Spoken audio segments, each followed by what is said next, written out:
감사합니다. 우리가 오늘 우리 신명기 24장을 같이 읽었습니다. 신명기 24장은 좀 오늘을 우리가 살아가는 우리에게도 여러 가지 제도와 또 법도를 따라서 질서를 유지하고 지금 살아가고 있습니다. 그런데 이런 헌법과 법률과 규칙들이 세워진 것은 우리나라로 보면은 우리 재헌국회 때 세워졌죠. 지금부터 75년 정도, 75년 전에 이제 헌법이 세워지고 그 헌법에 따라서 법률이 세워지고 이제 여러 가지 이러한 세칙, 규칙들이 세워져서 오늘 우리가 이렇게 참 이렇게 서로 그러한 법에 맞추어서 우리가 지금 살아가고 있고 그의 법에 따라서 우리가 이제 서로를 갖다가 도와가며 살아가고 있는데요.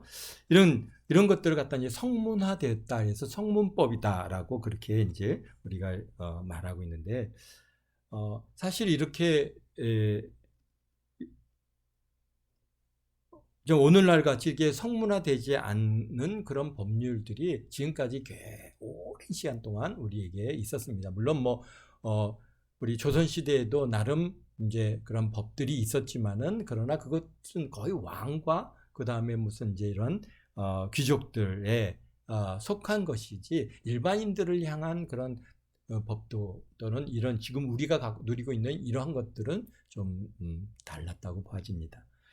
근데 이제 현대 우리 헌법 정신이나 또 인권 또는 헌법 정신에 들어있는 인권이나 행복권이나 평등권 이 모든 정신들이 사실 보면서 이렇게 신명기를 통해서 이렇게 보면서 신명기에서 우리 하나님께서 이미 이렇게 우리에게 그런 부분들을 갖다 측정해서 주셨고 그런 법들이 있기 때문에 이스라엘 백성들이 참 그들의 법에 따라서 하나님의 법에 따라서 평등하게 그렇게 살아가는데요. 그러니까 정말 하나님께서 이스라엘 백성들에게 주신 내용들을 갖다가 오늘 우리 사회에 이렇게 비춰보면은 우리 사회에 가장 기초가 되어지고 있다고 하는 사실이 정말 놀라운 일이 아닐 수가 없습니다. 지금부터 지금 신명기를 주신 이 말씀은 지금부터 3,400년 전, 하여튼 우리가 지금부터 3,400년, 4,000년 전에 하나님께서 미리 이렇게 앞선 법률들을 갖다가 이스라엘 백성들에게 주셨어요. 그걸 우리가 지금 그걸 읽어가면서 하나님께서 우리를 향한 뜻이 또 무엇인가를 알아가고 있는 것인데요. 그러나 우리가 그것을 갖다 그냥 사회법의 관점에서 이렇게 본다면은 참 이스라엘 백성들은 우리보다 3,000년 전, 4,000년 앞선 이러한 법률을 갖다가 이런 법 체계 속에서 그들이 살아가고 있었고 그것을 갖다 오늘까지 지금 이어가고 있다라고 하는 사실이죠. 그러니까 그들이 얼마나 빨리 깨었겠습니까?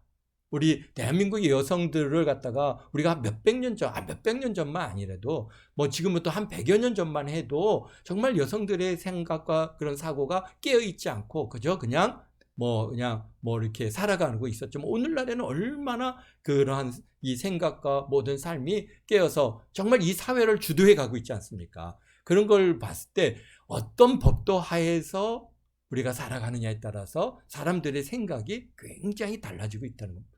그런 것 중에 하나가 우리가 이제 같은 우리 민족으로 아주 극단적으로 이렇게 달라진 구분되어진 게 우리 북한에 있는 정말 우리 동포들과 남한의 동포들의 사고 방식과 생각들이 굉장한 그런 큰 차이를 갖고 있는데 그런 가장 큰 이유 중에 하나는 어떤 그런 사회 법도 하에서 살아가고 생각하느냐에 따라서 달라졌다는 것이죠.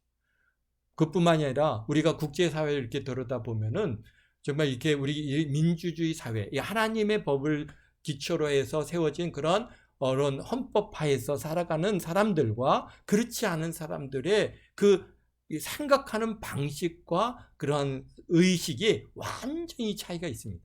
그런 것을 보면서 참 우리가 오늘날 이스라엘 백성들이 유대인들이 정말 이렇게 앞서가고 전 세계를 갖다가 주도해 갈 수 있는 그런 배경이 어디 있는가 우리가 그런 것을 생각해 볼 때 바로 이런 하나님께서 그들은 3,000년 전부터 4,000년 가까운 전서부터 이런 하나님의 법에 따라서 충분히 사람들의 인권과 또 여성의 인권과 또 사회법과 그런 모든 규율들이 잘 잡혀 있었다는 것이죠.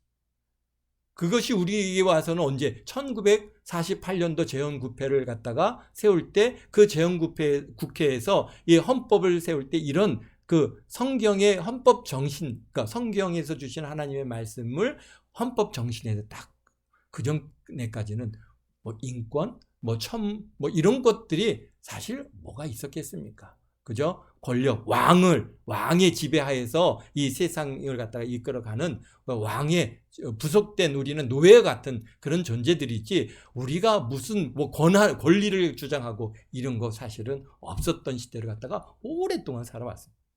그러나 이렇게 우리 현 사회, 현 대한민국이 참 이렇게 국제적으로 뭐 10위권 아에 들어가는 그런 정말 세상으로부터 주목받고 또 우리 이 뭐 한류의 문화가 막 전 세계적으로 굉장히 우리에게 관심을 갖는 그 배경이 과연 어디에 있을까라고 하는 것을 갖다가 볼 때 바로 이런 이런 헌법 정신에 의해서 우리 젊은이들이 어떻게 했습니까? 깨어 있는 그러한 마음으로 생각하고 행동하고 말하고 자기의 뜻을 다 이렇게 마음껏 발휘할 수 있는 그런 배경들이 지금 한 70년을 지나가 보니까 완전히 이렇게 폭발적으로 효과가 나타나는 것이죠. 그러지 않은 나라들을 보면은 생각이 제한되어 있단 말이에요. 그러다 보니까 좋은 음악도 못 나오고 좋은 예술도 못 나오고 좋은 영화도 못 만들고, 요즘에 그렇게 중국 사람들이 계속해서 한국의 영화를 보면서 왜 우리는 이렇게 못 만드냐, 왜 한국처럼 이렇게 영화를 못 만드냐, 기술이 부족했냐? 아니라는 거죠. 뭐 그렇다고 해서 뛰어난 그런 그 작가가 없느냐? 그런 거 아니란 말이죠. 또 뭐 그러한 그 영화 배우가 없느냐? 풍부한 인적 자원들이 다 있습니다. 그런데도 왜 전 세계의 사람들이 관심을 끌 만한 영화를 못 만드느냐? 왜 그러겠어요? 그들이 그런 제한된 사고 방식에 딱 틀에 잡혀 있기 때문에, 공산주의라고 하는 딱 틀에 잡혀 있으니까 마음껏 자기네들의 그 뜻과 생각을 표현할 수가 없어요. 표현하면은 당장에 잡혀가죠. 우리도 그런 시대가 있었지 않습니까? 뭔가를 내 뜻을 갖다가 발휘하면은 잡혀가는 그런 것들이 참 이게 중국을 억누르고 있기 때문에 정말 큰 나라이죠. 큰 민족을 이루고요. 경제적으로는 큰 능력을 갖고 있지만 정말 세계를 주도해 가지는 못한다는 것이죠. 그런 걸 보면서 이 신명기를 갖다 오늘 24장을 보면서 그런 부분들을 이렇게 제가 개인적으로 그렇게 생각하고 느꼈습니다. 그래서 모세 선지자를 통해서 주신 오늘 하나님의 규례와 법도가 정말 놀라운 것은요. 참 이 24장을 보면서 참 하나님께서는 어떻게 벌써 3,400년 전에 이런 말씀을 갖다가 주셨을까? 이게 굉장히 그런 그 위대함에 다시 위대함을 느꼈던 그런 시간입니다. 그러니까 뭐냐면은 약자를 생각하고 어렵고 궁핍한 자들 최우선으로 두고 규례를 세워주시고 계시다는 것이죠. 하나님의 마음을 통해서 그분의 사랑을 좀 우리가 알아갈 수 있습니다. 오늘날 우리 민주화된 사회와 법률에서나 볼 수 있는 그런 내용들이 또 24장에 들어있는 것들을 우리가 보게 됩니다. 먼저 보니까 여기에 이혼과 재혼에 대해서 1절에 말씀하고 계신데요. 보니까요. 사람이 아내를 맞이해서 데려온 후에 그에게 수치된 일이 있음을 발견하고 기뻐하지 아니하면 이혼 증서를 써서 그의 손에 주고 그를 자기 집에서 내보낼 것이다. 야, 이게 사실 당시 고대 사회의 여성은 정말 가장 약자 중에 약자입니다. 그래서 남편이 신부의 값을 치르고 그리고 이제 아내를 맞이해서 데려오지 않습니까? 데려와서 이제 마치 자기의 소유물 같이 그렇게 대했습니다. 그래서 그냥 아내가 마음에 들지 않으면은 우리가 전에도 얘기했지만 뭐 우리 7가지의 그러한 조항에 맞지 않아서 그 중에는 정말 우리가 상상할 수도 없는 게 뭐 남편이 외부에서 동물에 의해서 다치고 들어오면은 바로 치료해 주지 않으면은 너 나가. 그러면 나가야 된다는 거죠. 그 다음에 음식을 갖다가 잘 맛있게 이렇게 준비하지 않으면은 어떻게 너 나가. 그러면은 나가야 됩니다. 또 그뿐입니까? 뭐 그럴 수 있다고 하죠. 그뿐이 아니라 보니까 또 내 마음에 안 든다. 그냥 그것만으로 너 왜 이렇게 안 예쁘냐? 그런 것만으로도 나가라 그러면 그냥 쫓겨 나가야 되는, 그게 누구의 유대 사회입니다. 우리 뭐 다른 사회가 아니라 유대 사회. 그러니까 우리 대한민국도 우리 조선 시대 때 뭐 우리가 칠거지약이라고 해갖고 뭐 아들을 못 낳으면 쫓겨나가고 시기 질투하면 쫓겨나가고 뭐 여러 가지 그런 조항들이 그렇게 우리에게도 있었던 것처럼 그저 그냥 여성들의 그런 권리나 아내의 위치가 굉장히 불안정했어요. 물론 하나님께서는 남편으로서의 의무도 있습니다. 남편으로서의 의무도 있지만은, 그러나 어쨌든 여성들은 그런 남편의 의무 사항들을 갖다가 강하게 강조하지 못했을 가능성이 많습니다. 그런데 그냥 내보내면은요, 이 사람이 아주 큰 허물이 있고 문제가 있고 정말 이 사람에게 뭐 심각한 문제가 있다라고 생각하기 때문에 어떻게 보면 이 재혼의 길을 허락지 않은, 사실 이게 이혼과 재혼, 우리는요 지금부터 지금 이 사회는 그래 어느 정도 그게 일반화됐지만은 한 1960년도 70년도까지만 해도 우리가 이혼이라고 하는 게 어디 가능한 일이었습니까? 이게 뭐 한 번 결혼해서 가면은 뭐 너는 그 집 귀신이 되나 그래갖고 뭐 거기서 얼마나 어렵고 힘든 삶을 살더라도 그냥 당연히 그 집 사람이라고 생각하고 이혼, 그런 것들은 정말 큰 허물이었습니다. 그래서 여성들이 정말 거기서 너무너무 힘들고 어려움에도 불구하고 그걸 다 인내하고 그냥 살았어요. 그래서 한국 사람들한테 뭐가 있었어요? 우리 한국 여성들의 큰 질환이 하나 있었죠. 그게 뭡니까? 화병이라는 게 있어요. 화병. 우리 뭐 어머니 때 분들 다 화병 하나씩 다 갖고 그냥 그렇게 살았던 그런 분들이 그렇게 몇천 년을 그렇게 살아왔습니다. 근데 성경은요 24장에 말씀하시기를 이혼도 허락해 주시고 재혼도 허락해 주시고, 우리가 뭐 요즘에서나 재혼이라고 하는 거 뭐 재혼했다, 재혼, 요즘도 이혼이나 재혼이 그냥 우리 사회에서 그렇게 쉽게 받아지는 문제가 아니잖아요. 또 이혼했대, 또 재혼했대, 뭐 그러면은 그게 무슨 이야기거리가 되어지는 그 정도로 우리 사회는 아직도 그런 보수적인 그런 성향들이 있는데, 그런데 성경은요 지금부터 3,400년 전 성경에 하나님께서 여성들에게 뭡니까? 이혼과 재혼의 길을 열어주고 계십니다. 그런데 이혼을 할 때 그냥 내보내면은 안 되는 거예요. 어떻게 해요? 여기 보니까 증서를 써서 이혼 증서. 물론 결혼할 때도 유대인들은 결혼 증서를 씁니다. 계약 무슨 우리 계약서를 쓰듯이 그렇게 이혼 증서, 결혼 증서를 쓰는데요. 이혼할 때도 이혼 증서를 써서 보내요. 왜 이 사람하고 내가 이혼하는가라고 하는 것을 이혼 증서를 써서, 그래서 나는 정당하게 보세요. 그래서 이혼 증서가 있어야 이 사람은 전 남편과 분명하게 법적으로 정리가 됐다, 그러니까 재혼을 해도 아무 문제가 없다라고 하는 것을 그 사회에서 인정을 받는 겁니다. 이혼 증서를 써서 내보낸다고 하는 것은 그게 그냥 기분에, 우리도 요즘에도 이혼하는 과정이 쉽습니까? 결혼도 어렵지만은 이혼도 굉장히 어렵습니다.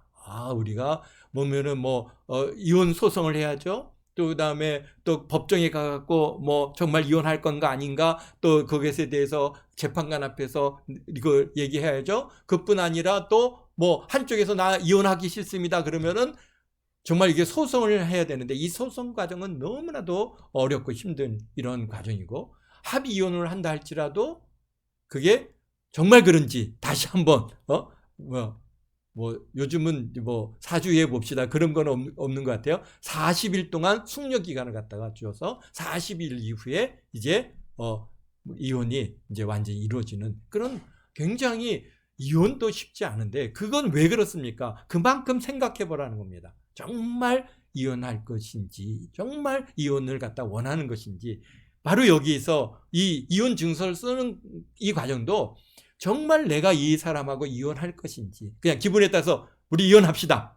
우리가 싸우다 보면은 뭐 기분에 따라서 그냥 막 욱한 마음에 우리 이혼해요. 막 이혼, 다시 당신하고 같이 못 살겠어요. 막 그렇게 할 수 있지만 정말 법정 앞에까지 가는 일, 또 뭐 이런 모든 그런 이혼의 과정을 갖다 밟는 일이 그렇게 쉽지 않습니다. 하다 보면은 이건 진짜 다시는 이혼하지 말고 그냥 우리 삽시다라고 하는 그런 마음을 가질 수 있을 만큼 그렇게 어려운데요.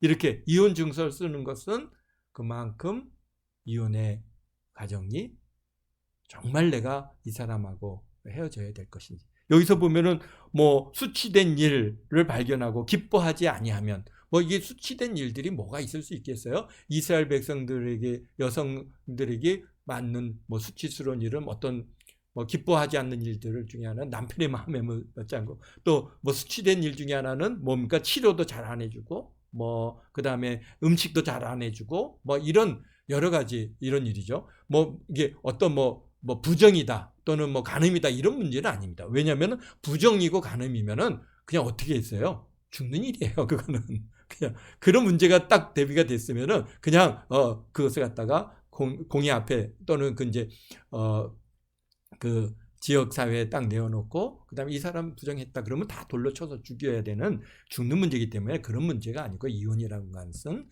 그냥 이제 서로 그런 갈등의 문제가 있는 것이죠. 그럴 때 집을 나가서 다른 사람하고 또 아내가 될 수 있습니다. 그러나 여기서 말씀하시기를 3절에 둘째 남편도 그를 미워해서 이혼 증서를 써서 그 손에 주고 그를 자기 집에서 내보내거나 또는 그를 아내로 맞이한 둘째 남편이 죽었다 하자. 그러나 그 여자는 이미 몸을 더럽혔은즉 그를 내보낸 남편이 그를 다시 아내로 맞이하지 말지니 이 일은 여호와 앞에 가증한 것이라. 너는 내 하나님 여호와께서 내게 기업으로 주신 땅을 범죄하게 하지 말라. 그러나 제한을 두시는 거예요. 뭐요? 우리가 예수님 만났던 수가성의 여인도 뭐 여러 번 결혼했잖아요. 그러나 원 남편에게 돌아가지 않는 것이죠. 이게 왜냐면요, 전 남편에게 다시 돌아가지 말라. 이것은 가증한 것이라는, 그렇게 말씀해 주고 계신데요. 참 우리에게 있어서 또 여러 가지 생각을 주시는 그러한 부분입니다. 그 다음에 보니까 우리 5절에 말씀하십니다.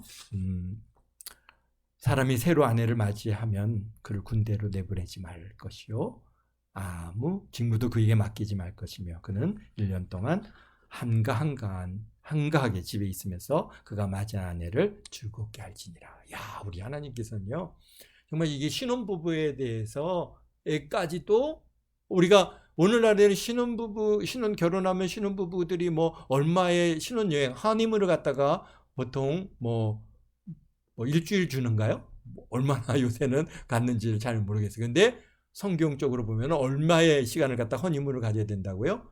1년을 허니문을 가져야 돼요. 1년 동안. 그래서 물론 오늘 이 뭐 고도화되어지고 이 뭐 산업화되어진 이 사회 속에서 1년이라고 하는 시간을 뺀다는 것은 물론 어려울 수 있겠지만, 어쨌든 하나님께서는 뭡니까? 신혼 부부에게 얼마의 시간을 주었어요? 1년이라고 하는 시간을 줬어요. 그래서 군대에도 안 데려갔어요. 그리고 그냥 집에서 1년 동안 한가하게 보내라는 거예요. 한가하게. 그러면서 아내를 즐겁게 해주라. 그때 뭐 이루어집니까? 그때 이제 자녀를 얻는 거죠. 그래서 그 다음에 출산의 과정도 막는 것이고, 그래서 이런 허니문 과정을 갖다가 1년이나 이게 군대 끌려가면요 어떻게 됩니까? 그 시대는 뭐 오늘날도 마찬가지지만 늘상 전쟁들이 있고, 그러면은 정말 죽을 수 있습니다. 그러면은 결혼한 아내가 남편을 갖다가 잃게 되어지는 이런 큰 슬픔이죠. 그런 것들을 하나님께서 아내도 생각해주고 그의 남편도 생각해서 1년이라고 하는 허니문 시간을 갖다가 주셨다는 겁니다. 자, 우리가 신혼부부까지도 하나님께서 이렇게 생각해 주셨어요. 또 사람이 맷돌이나 그 윗짝을 저당 잡지 말지니 이는 그의 생명을 저당 잡음이니라. 그래서 여기 보니까 뭐 여기 맷돌이나 또 윗짝이라고 하는 것은 뭐 큰 그 이제 맷돌이 위 아래짝이 있고 윗짝이 있지 않습니까? 그러니까 이 맷돌을 갖다가 쉽게 얘기해서 맷돌을 갖다가 저당 잡지 말라라고 말씀하십니다. 그러면서 그것이 생명이라고 말씀하시는데 왜 그럴까요?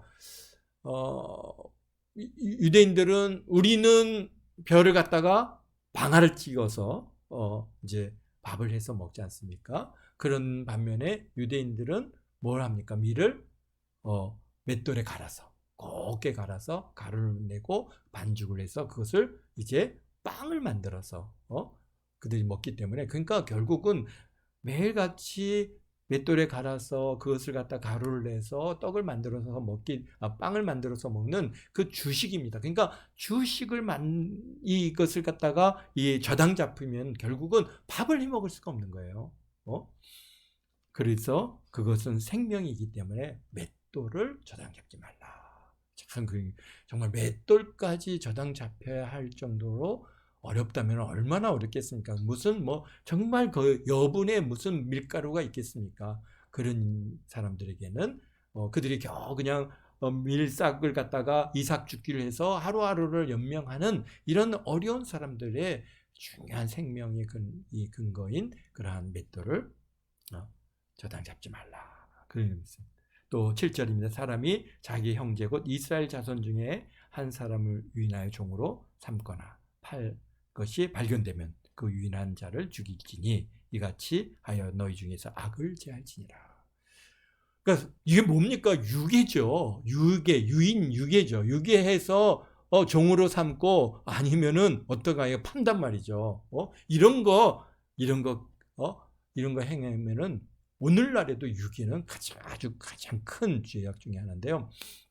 우리가 그런 것을 정말 이 유괴와 종의 문제가 가장 이 현대까지도 많은 영향을 미치고 있는 지역은 바로 어디냐면은 아프리카입니다. 아프리카에 사실 우리가 생각할 때는 아프리카가 보면은 계속 분쟁이 끊이지 않고 있죠. 그래서 그 원인이 어디 있을까 많은 사람들이 그 원인을 생각하는데요. 무슨 서양이 이제 식민지해 가지고 그냥 막 나라를 갖다가 막 이렇게 국경을 갖다 정해 놓기 때문에 발생하는 문제다라고 얘기를 하는 사람들도 있는 반면에 또 더 근원적인 문제를 갖다가 들여다보면은 아프리카의 가장 큰 그 갈등과 끊이지 않는 이 내전이 이루어지는 가장 큰 이유 중에 하나는 그 원인은 어디에서 보냐면요. 노예에서부터, 노예제도 때부터. 근데 노예제도가 그분 생각할 때 이 서양 사람들이, 백인들이 이 흑인들을 갖다 노예로 잡아가서 그런 문제가 생겼을 거라고 생각하는데 사실은 노예의 그 발생 원인은 부족 간의 문제입니다. 그래서 부족 간에 서로 이제 상대방 부족을 갖다가 노예를 잡아가지고 그것을 노예상으로 팔았습니다. 그러니까 아프리카의 흑인 사람들이 서로 부족 간에 끊임없이 막 노예를 잡아서 팔고 노예를 가서 막 전쟁을 일으켜서 그들을 민족을 그래서 노예로 만들어 가지고 팔고 하는 대부분이 이제 그렇게 타 부족에 의해서 이루어지는 일이 한 20%고요. 한 60% 이상은 바로 오늘 여기 말씀하신 것처럼 같은 가족들의 또는 친구의 또는 이런 누구의 그러한 유인을 대해서 그래서 지금 팔려온 사람들이 60%가 넘다고. 그 당시에 조사를 했는데 그러니까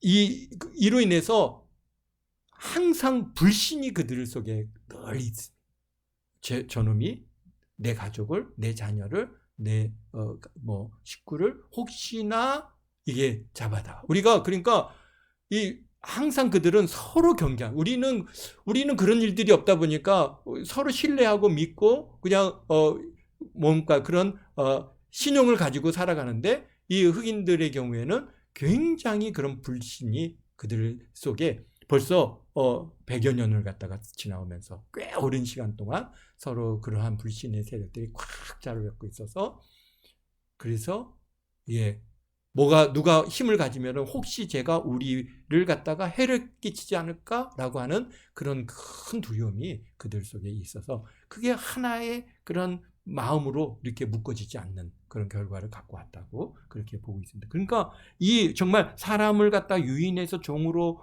삼거나 이 파는 일이 얼마나 악한 일인지 우리 하나님께서는 절대로 그런 자들은 어떻게 하라고요? 죽이라, 사형이다라고 말씀하고 계십니다. 그 다음에 뭐 나병 환자에 대해서는 말씀하시는데요. 제사장이 결국은 하나님께서 우리 레위기를 통해서 나병 환자들에 대해서 어떻게 그들이 이제 처리를 해야 되는지를 갖다가 다 말씀해 주셨거든요. 이제 그대로 시키는 대로 그대로 명령에 따라서 지켜 행하라. 그러면서 하시는 얘기가 비유를 드는데 누구 미리암을 갖다 예를 들죠. 미리암이 어떤 사람입니까? 모세의 누님이 아닙니까? 그러니까 그 사이로부터 사실은 굉장히 중요 인물이고 주도적인 지도자의 위치에 있는 그런 사람이 있을지라도 미리암도 어떻게 했습니까? 문둥병이 나병이 와서 바로 어떻게 했습니까? 그 진에서 바깥으로 내보내졌고 거기서 이제 치료함을 받을 때까지 머물렀다가 그렇게 진영으로 돌아왔던 이 일들을 갖다가 너희가 기억하라. 그러니까 이 하나님께서 명하신 일들 제사장을 따라서 가르치는 대로 힘써 다 지켜 행하라 라고 말씀하시는데요. 결국 어떤 얘기입니까? 격리하는 겁니다. 격리해서 그렇게 살아가라. 전염성이 있는 질환은 뭐 우리가 오늘날 우리도 정말 이렇게 팬데믹을 갖다 지나면서 오는 거 가장 중요한 기본은 격리죠.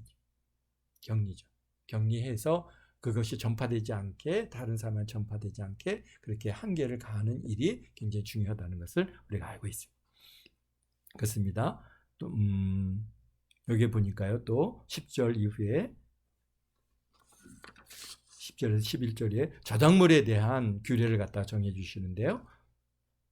저작물을 갖다 잡을 때 내가 들어가서 저작물을 갖다가 취하지 말고 어떻게 하라고요? 바깥에 서서 내게 꾸고자 하는 사람이 저작물을 바깥으로 가져오면은 그것을 저작물로 잡으라는 거예요. 왜일까요? 이게 사람은 이게 기본적으로 욕심 있잖아요. 들어가 보면은 정말 이렇게 자기 마음의 탐심으로 인해서 내가 저걸 갖다 갖고 싶은 그러한 물건들이 분명히 있을 수 있습니다. 그렇게 되면은 이게 뭡니까? 이게 저작물을 갖다 그것을 취하게 되면은 그것을 또 안 돌려주고 완전히 내 걸로 만들 위험성이 많이 있어요.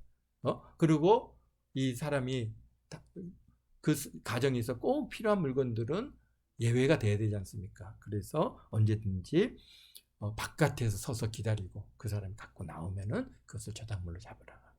그리고 가난한 사람이 저작물을 갖다가 가지고 자지 말라라고. 그러니까 밤새 저당 잡지 말라는 거예요. 가난한 사람들의 저당물이 여기서 얘기하는 것처럼 뭡니까? 겉옷입니다. 대부분 그들의 중요한 저당물이 겉옷인데 그 겉옷이 결국은 그들에게 뭐입니까? 밤에 잘 때 덮는 이불도 되는 것이고 그래서 그 옷을 입고 자면 너를 위하여 축복할 것이다. 그러니까 가난한 자에게 저당을 잡지만은 그러나 밤새 잡지 말고 다 돌려주라는 겁니다.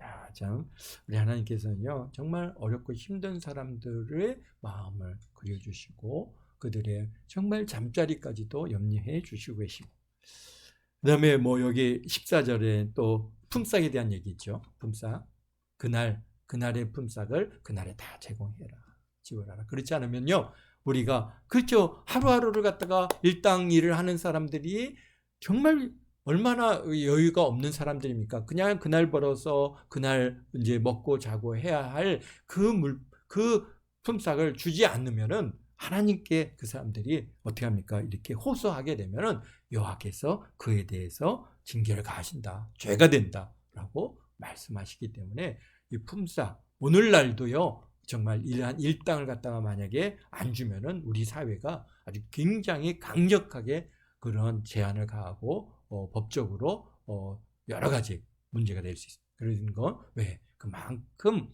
하루의 품삯이 어려운 사람들의 삶에 그러한 필요이기 때문에 그렇습니다. 또 그 다음에 여기 16절에 참 놀라운 말씀을 주시는데요.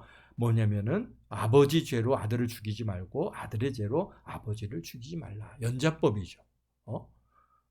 연대 처형법인데 사실 우리는 당연한 줄 알고 살고 있어요. 그러나 이게 당연한 법이 아닙니다. 우리가 정말 이런 연좌법에서 벗어난 지는 정말 70년, 80년, 100년이 안 됐습니다. 우리의 조선시대는 다 연좌법을 다 적용됐고, 그래서 아버지가 뭔가 큰 죄를 지으면은 그 가족들이 뭐 3대까지 멸하기도 하고, 뭐 심지어는 구족을 멸하기도 하고, 이렇게 그런 일이 있는데요. 지금 정말 이게 우리 기독교 사상과 이러한 기독 사상을 바탕으로 하는 그런 이 사회들은 이러한 연좌법에서 이것을 갖다가 안 된다 하지만은 그 위의 국가들은요, 지금도 연좌법이 있습니다. 우리도 얼마 전까지 뭐 부모가 뭐 간첩이라고 하는 죄를 짓게 되면은 그 연좌법에 의해서 자녀들이 어딜 가지 못했어요? 뭐 좋은 직장을 갖지 못했습니다. 사실은 지금도 어느 정도는 그런 부분들이 있습니다. 그러나 죽는 일은 아니잖아요. 그런데 북한의 경우에는 지금도 연좌법이 그대로 적용하고 있는데요. 구족을 멸합니다. 야, 구족이면요, 정말 뭐 그 집안이 다 풍비박살이 나는 거죠. 심지어는 내가 알지도 못하는 사람이 범죄함으로 인해서 내가 그것에 대한 죄가를 치러야 되는 이런 문제들이 생깁니다. 그러니까 이게 언제 주신 말씀이에요? 3,400년 전에 주신 말씀이에요. 3,400년. 그러니까 이스라엘 백성들은 이런 연좌 제도가 없어요. 그러니까 그들이 자기가 죄를 지은 것에 따라서 죄를 갖다 죄값을 치르는 것이 내 아버지나 내 간족이나 내 일가 친척들이 뭐 문제가 있어서 내가 죽임을 당할 것 같은 그런 두려움이 없습니다. 그러나 우리가 참 오늘 오늘 현 시대에도 연좌제가 아직도 적용되고 있는 나라들이 굉장히 많이 있다는 겁니다. 그러니까 이게 하나님께서 이스라엘 백성들에게 주신 이 말씀, 이것이 오늘 우리 사회에 우리가 얼마나 이렇게 편안하게 살고 있습니까? 만약에 그렇지 않다면요, 우리 이 일가 친척들 누구 중에 무슨 죄를 지었다? 우리는 굉장히 지금 막 곤두섭니다. 와, 그것에 의해서 나에게까지도 해가 오지 않을까? 그러니까 이게 어느 날 갑자기 경찰이 와갖고 너 누구랑 몇 촌이지? 따라와. 잡아간다고 생각해 보십시오. 야, 이게 말이나 되는 일입니까? 그런데 그런 사회가 있습니다. 우리가 이렇게 편안하게 살 수 있는 거, 그게 오래된 거 아닙니다. 하나님 말씀이 우리 사회에 기초가 되는 이런 정말 헌법을 우리가 갖고 있기 때문에 참 이렇게 우리가 안전하게 편안하게 살고 있는 것이지, 정말 우리 지금부터 100여 년 전만 해도 정말 이런 연좌제 때문에 이유 없이 끌려가고 옥에 갇히고 해를 입고 하는 일들이 있었다는 것을 우리가 기억해야 됩니다. 그래서 하나님께서요, 벌써 이스라엘 백성은 3,400년 전에 이런 제도 하에서 그들이 정말 오픈된 마인드로 살아왔잖아요. 우리는 염려하고 근심하고 어떻게 하면 안 되나. 그런데 이스라엘 백성들은 그런 오픈된 마인드에서 살아왔고, 그러니까 서로 간에 신뢰가 있죠. 서로를 갖다가 미워하지 않죠. 원망하지 않죠. 그렇기 때문에 이 사회가 굉장히 그 사람들이 머리가 깨어 있는 것이죠. 그러나 이제 우리는 이제서야 그 한 세대, 이제 두 세대를 살아왔는데도 벌써 우리가 대한민국이 이렇게 좀 오픈되고 정말 깨어서 온 정말 나라를 갖다 이 전 세계를 주도할 수 있도록 하나님께서 이 대한민국에 정말 이 그리스도의 복음이 들어오고 교회가 세워지고 그 성령을 받으니까 우리 성령께서 우리의 영을 깨워주시잖아요. 우리 젊은 아이 참 예수님 믿고 정말 그 막 뜨겁게 찬양하던 그 찬양이 다 뭐로 바뀌었습니까? 이제 세상을 이끌어가는 노래로 바뀌고 예술로 바뀌고 참 그래서 이렇게 최근에 그런 이제 그 영상들을 보면서 외국인들이 야, 한국 사람들은 어떻게 이럴 수 있느냐라고 하면서 굉장히 놀라합니다. 어떻게 한국 사람들은 뭘 먹고 자라기 때문에 그들 생각에는 뭘 먹고 이렇게 된 줄 아는데, 그렇지 않습니다. 하나님께서 성령을 부어주셔서 정말 그들의 찬양이 이제 일반 노래를 부르니까 얼마나 은혜가 되겠습니까? 그렇게 만들어주시는 이 놀라운 은혜. 참.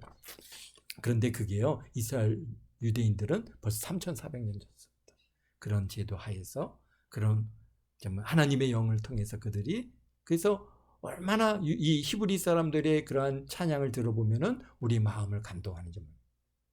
그래서 그런 것들을 우리가 또 한번 여러분들 기회가 있으면은 히브리인들의 찬양을 갖다가 한번 들어보시면은 그들이 하나님을 얼마나 기쁘게 정말 즐겁게 하나님을 찬양하고 있는 것을 보게 됩니다.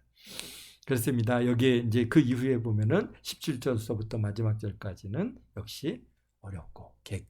그 사회의 가장 약자가 객과 고아와 과부죠.